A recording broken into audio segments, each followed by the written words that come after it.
I get to be on the giving end of general turn 1 douchebaggery, as opposed to my typical on the receiving end, which I have eliminated most occurrences of by always defending now in turn 1 instead of doing what happens here, where I used to expect people to not throw it up the middle, throwing a giant open hole if I would leave it.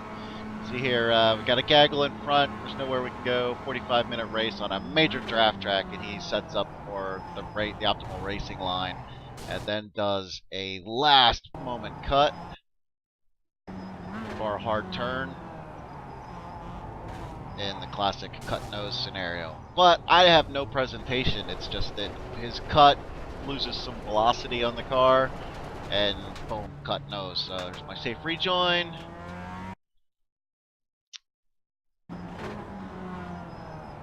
There's a couple things on my review of this that I could have done differently. One, this isn't a classic because my receiving end of this kind of incident is often somebody with brakes all locked up and sliding through, and that's not what I'm doing here. But still, I could have either, there's no trouble behind really, so I could have either stayed behind him and followed the optimal racing line behind the pack of 4 cars in front, or I could have actually, let me show my brakes here, I could have actually broke later, because I was modulating and feeling and wondering, and then smack.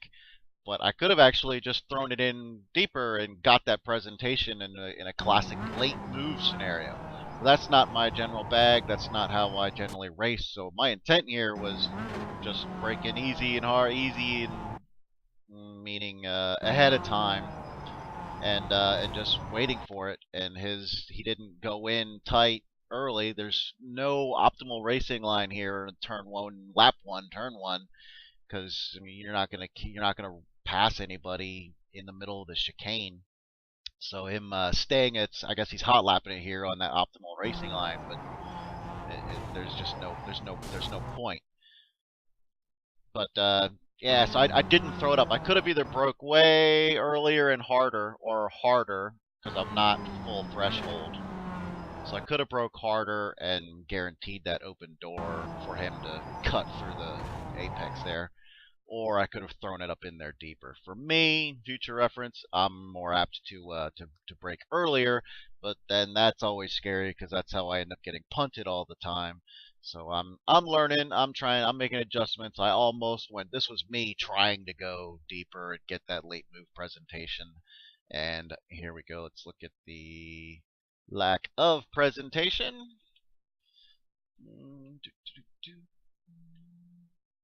Come on, roll. I have no presentation. It only happens after he turns. As soon as he cuts the turn, his velocity drops, which I can't show without showing his name. But it happens right as he's moving to the accelerator, and as I'm on my brakes and turning for the apex, I'm slower and tighter in on it. But his apex, or his velocity drops at that sharp left turn right across the nose. Of course, it's not actually across the nose, so I have no presentation. It's the fact that he slows down at turn just due to the basic nature of physics and the mass trying to change direction that kills his velocity and puts him slower right through the turn point. And then boom, managed to scoot out of the way and then get a safe rejoin. But so interesting to be on the giving end of this, albeit not as drastic as I have been on the receiving end of it. And this was a situation where I clearly could have broke earlier and just not even been up there in the middle. I could have actually just followed him straight through all the way and just not raced it at all. But it was like, well, you're gonna move over right in front of me. Well, that only leaves me one option, and that's to look up your inside. So the point stands. Defend turn 1, everybody. Don't open the door for weird things to happen, because in this situation, I was trying to not fill that hole, but just you turning was enough that they'll put that for the classic cut nose scenario. So shit happens. Interesting to be on the other side of it. Really, I'm learning here. Practice smart.